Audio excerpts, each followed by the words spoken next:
Shalom, selamat pagi saudara yang terkasih. Selamat datang kembali dalam program Renungan Pagi Spiritual Life. Perenungan kita pagi ini akan berjudul Semua Orang Dipanggil untuk Melayani. Renungan ini diambil dari Keluaran pasal 7 ayat 19 sampai 21. Demikian firman Tuhan. Tuhan berfirman kepada Musa, katakanlah kepada Harun, ambillah tongkatmu, ulurkan tanganmu ke atas segala air di Mesir, ke atas sungai, selokan, kolam, dan ke atas segala penampungan air yang ada pada mereka, supaya semuanya menjadi darah. Di seluruh tanah Mesir akan ada darah, bahkan dalam wadah kayu dan wadah batu. Demikianlah Musa dan Harun berbuat seperti yang difirmankan Tuhan. Tongkat itu diangkat dan dipukulkan pada air di sungai Nil di depan mata Firaun dan pegawai-pegawainya, sehingga seluruh air di sungai Nil berubah menjadi darah. Lalu ikan di sungai Nil mati dan sungai itu berbau busuk, sehingga orang Mesir tidak dapat meminum air dari sungai itu. Di seluruh tanah Mesir ada darah. Saudara, di dalam ayat yang kita baca, ini baru saja dijelaskan bahwa peringatan tentang tulah yang sebelumnya disampaikan oleh Tuhan itu terjadi atas Mesir. Tuhan memerintahkan Musa dan Harun untuk mengubah air di seluruh Mesir itu menjadi darah. Air yang berubah bukan hanya di sungai Nil, tapi di kanal, kolam, dan wadah-wadah air. Sungai Nil yang sebelumnya adalah sumber utama dari kehidupan semua orang yang ada di Mesir, baik itu untuk minum, irigasi pertanian, ataupun ekosistem perikanan, kini menjadi lumpuh total. Ikan-ikan mati, sungai berbau busuk, dan semua orang kehilangan sumber air bersih. Peristiwa ini terjadi tepat di hadapan Firaun dan semua pegawainya. Nah, tulah pertama yang terjadi dalam ayat ini bukan hanya sedang mendemonstrasikan kuasa Tuhan, tapi juga ada sebuah pesan di dalamnya yang mendalam tentang bagaimana Tuhan bekerja melalui manusia.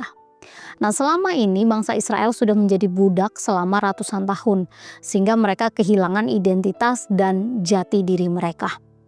Nah, dengan melibatkan salah satu dari mereka, yaitu Musa dan Harun, maka secara psikologis Tuhan ingin membangkitkan kembali kepercayaan diri dan juga harapan mereka. Tuhan ingin bangsa Israel mengerti bahwa mereka itu bukan objek penderita dan juga lemah, tetapi bersama Tuhan mereka dapat menghadapi raja terkuat saat itu. Nah, prinsip ini rupanya juga berlanjut di seluruh kisah di dalam Alkitab. Ada banyak kisah di mana Tuhan melibatkan manusia untuk melakukan karyanya, seperti misalnya para hakim-hakim, raja, nabi, atau rasul-rasul yang melayani Tuhan.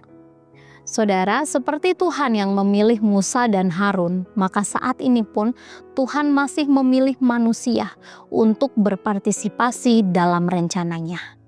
Tuhan menginginkan kita sebagai orang percaya itu terlibat dalam pekerjaan Tuhan, baik di gereja, di tempat kerja kita, di sekolah, di keluarga, atau di komunitas. Meskipun mungkin sebagai manusia kita memiliki berbagai kekurangan, tetapi Tuhan ingin menyatakan kuasa dan kasih karunia-Nya melalui kelemahan kita. Setiap kekurangan kita justru dapat menjadi kesempatan bagi Tuhan untuk bekerja, sehingga kita dan orang lain semakin mengenal kemuliaan Tuhan. Oleh sebab itu, saudara, mari kita menyiapkan diri kita untuk terlibat di dalam pelayanan. Saudara, mari kita berdiam sejenak menenangkan batin kita dan mengambil waktu untuk merenungkan firman Tuhan yang baru saja kita dengar. Apakah saat ini saudara sudah terlibat di dalam pelayanan? Jika belum, maka mari datang kepada Tuhan di dalam doa. Kiranya Tuhan membimbing kita untuk menyadari bahwa Dia ingin memilih kita untuk berpartisipasi dalam rencananya. Jika kita sudah melayani, maka kiranya Tuhan juga memberikan kita kekuatan untuk tetap setia di dalam pelayanan tersebut.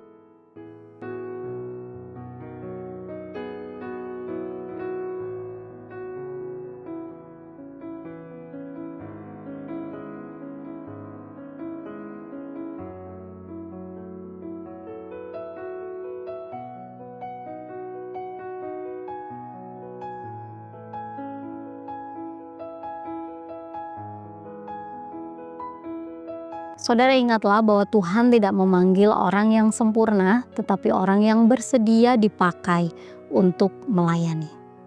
Demikian renungan kita hari ini, mari kita berdoa. Bapa di surga, terima kasih untuk kasih setiamu dalam kehidupan kami. Terima kasih karena hari ini Tuhan memberikan kami kekuatan untuk memulai hari yang baru. Tuhan, kami juga bersyukur untuk kebenaran firman-Mu yang kembali mengingatkan kepada kami bahwa Engkau memanggil semua orang untuk melayani.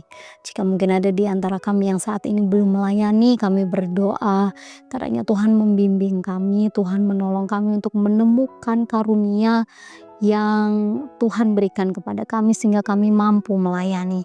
Juga mungkin banyak di antara kami yang sudah melayani, kiranya Tuhan juga berikan kami kekuatan, berikan kami kemampuan supaya kami dapat terus setia untuk melayani Tuhan sampai akhir hidup kami. Kami serahkan Tuhan seluruh hidup kami ke dalam tangan kuasa-Mu. Dalam nama-Mu kami berdoa dan bersyukur. Haleluya. Amin. Saudara, demikian renungan kita hari ini. Selamat pagi, selamat beraktivitas. Tuhan Yesus memberkati.